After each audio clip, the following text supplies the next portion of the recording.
I'm George Budd for the AWWA Thought Leader Series, and I'm going to talk about coagulation. And I refer to this as a core water treatment process.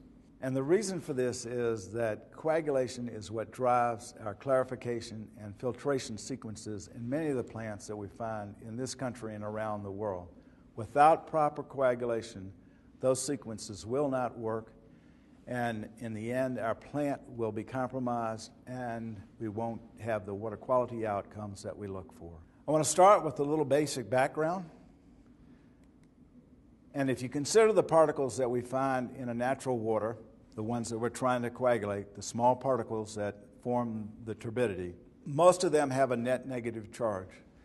And they tend to, because of that net negative charge, repulse one another. And so what we're trying to do with a coagulant is modify the properties of these small particles to allow them to come together for proper settling and filtration.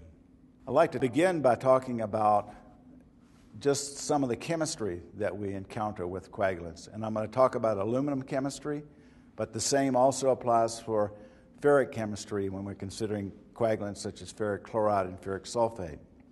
When we throw aluminum into water, it begins to react, and it forms a +3 charged aluminum ion.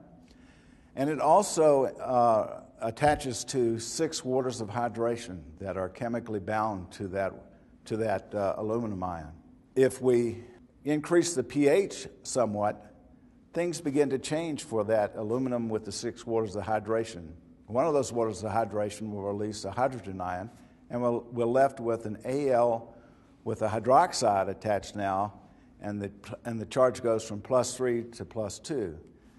Increase the pH a little bit more, and we release another hydrogen ion, and we have AlOH2 with just a +1.